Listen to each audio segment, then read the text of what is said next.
So you probably clicked this video because you're expecting me to explain what ASCE Raise the Bar is about. I'm not going to really say what it's about, but I'll kind of give you some thoughts. Listen to a podcast today of some people discussing ASCE, which is the American Society of Civil Engineers program initiative project called Raise the Bar. And honestly, it's a little frustrating. Me personally, currently a master's student. I've done several co-ops, for contractors, engineering firms. I work part-time at one. And there's a lot of issues within the college education system. They're talking about making people get more education, perhaps. Maybe that's not through a college setting, things of that nature. They talked about debt. So first, let's talk about debt. College debt. Sure, it's a huge problem in the country. A couple things. One, there are a shitload of scholarships. They're a crap load. You might have been like me, and you were a jerk off in high school. You had poor grades, so you didn't get a lot of scholarships, quote unquote, given to you because it's based on your grades, your ACT score, your SAT score, or some other test of that nature. Respect. I was the same boat. I slept on the floor in high school, smoked weed, drank beer. I was a bum. So I didn't really get any money based on my grades. However, a lot of associations, so this obviously you're watching this, you care about ASCE, American Society of Civil Engineers, a lot of associations offer scholarships. The American General Contractors Association, Association of General Contractors, ASCE offers scholarships, and then APWA and SEAOO, and all these organizations offer scholarships. Well, what I did was I just applied for all of them, and I won a lot of them. I didn't win a lot of them because I was poor or I was a first-generation college student. I'm a white kid growing up in middle America, in the middle class. I don't have a special story. I didn't overcome any crazy circumstances to get here. And I'm not the first person to go to a school or go to college. Both of my parents have masters, or one of them does it. I don't remember. One of them has an MBA. I know that. So I didn't have any crazy story. But I got all these scholarships because no one fucking applied. But people complain that they're going into debt. But there's a bunch of scholarships that no one applies for. If you're not going to do anything about it, you can stop complaining. I mean, I agree, debt's astronomical. I mean, textbooks are crazy expensive, and they change the logo and the price goes up, and I agree, textbooks is a racket. That's a complete crock of crap. I agree. And also college education, I agree. But do you really need to go to that school because it's that school? I didn't go to a prestigious university, went to a state university, lived at home, and didn't graduate with that. Applied a lot of scholarships, things of that nature. Mom and dad helped along the way a little bit, but I also got a shitload of money in scholarships. And actually, my last year of school, I was paid myself to go to school. So yeah, that's a problem. I agree. So making people get further education, it's probably a bad idea. Second, engineering in this nerd culture has really become cool.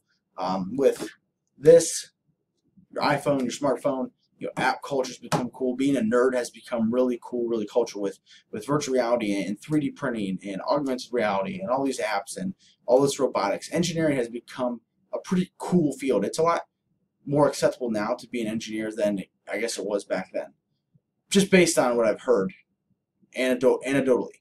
So a lot of kids are going into engineering that probably aren't cut out for engineering, and instead of getting these kids to quote-unquote drop out, we kind of push them along. For example, I'm a TA. I've argued with professors, maybe I wouldn't say argued, strongly disagreed with professors on how we make notes. Basic statistics, basic statics, basically equilibrium, balancing loads, moments, things of that nature, calculating centroids, moments of inertia. Really basic. I believe it's a sophomore level class, but it's still really basic engineering. Here at the university I attend, every engineer has to take it, whether you're civil, mechanical, biomedical, electrical, computer, all of them. So the issue is I'm spoon-feeding kids. I'm highlighting forces in the X-ray, highlighting forces in the Y, explaining right-hand rule 1,000 times. But I get some people might learn a little bit slower than others. You might need to help them along. But after a certain point, you either are going to say, I want to be an engineer, hell or high water, I'm going to figure it out, or you're not. I shouldn't be having to find YouTube videos for you to watch. You should be doing that yourself. But if you're not cut out to be an engineer, you're not cut out to be an engineer. Like, just is. You get a decent salary because it's a hard profession to get into. It's a lot of science, it's a lot of math, it's complicated, and if you fuck something up and someone dies, you're in trouble. So we shouldn't just be pushing people through for the sake of pushing people through, whether it's for the college to have that tuition money or for the job force to have more workers to hire from. It doesn't matter. You know, they're not going to pull you along in the NBA just because you want to say you're an NBA basketball player. Like, if you suck, you suck. You get cut. Just how it is. I don't know other way around it. So that's also kind of, you know, another thing to note. And the other thing is just education. You know, a lot of it can be done online. And I think the last point is education. College teaches a lot of really fundamental stuff, which is understandable. You need the foundations. I agree. I don't think anyone will really want to argue that. However, I am arguing the fact that no technology is really talked about or taught. At least in my personal experience, other colleges may be different, but obviously focus group of one here. You do a lot more foundations. You do a lot more pen and paper. You take tests where they don't let you look stuff up. No one cares anymore if you can memorize something. No one cares. And if you do care, it's a pointless skill. Because it's right here.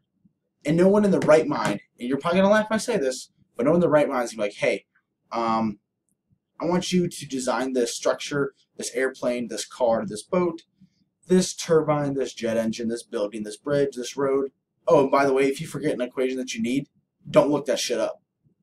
Who says? No one does that. No one does that. I had a professor in economics, I think sophomore year. Coolest professor ever. Straight up looked like Ben Franklin, white hair, ponytail. Thought he came back to life. His tests were open note, open book, open laptop, open cell phone, open mom and dad, open best friend, whatever. The only one you couldn't do is your neighbor next to you, and you had to complete the test within 50 minutes, which is realistic because in real life you have deadlines, so you couldn't just take the test for hours, and you also could use whatever resources you can get your hands on. And that goes along with like verifying sources. Like if you find it on Wikipedia, you better make sure it's right. You know, things of that nature. Just because it's on the internet doesn't mean it's true. 4/3 of facts on the internet aren't true. So that's the other thing. I think college now has a lot more competition with things being taught online. Professors and people that have the experience, have the knowledge, are the real ones of value. The university just pulls all those people together, and now with the internet, they can do it themselves, more quote-unquote direct to consumer. If you're just watching what's been going on, Amazon is eating everybody because they go direct to consumer. The more quote-unquote middlemen you have, i.e. colleges pulling everyone together, universities pulling all these professors together, all this knowledge, you know, the cost goes up. And I agree, cost is ridiculous for college. If what you get doesn't change, the cost shouldn't astronomically change. Obviously, I understand inflation and crap like that, but to a certain degree, it's not the output of college. What you gain has not drastically changed from 1980 to 2017 to justify the cost. So, with that being said, those are some of my thoughts on ASCE's Raise the Bar. I'm definitely going to try and get involved. This is obviously something I care about because it just is.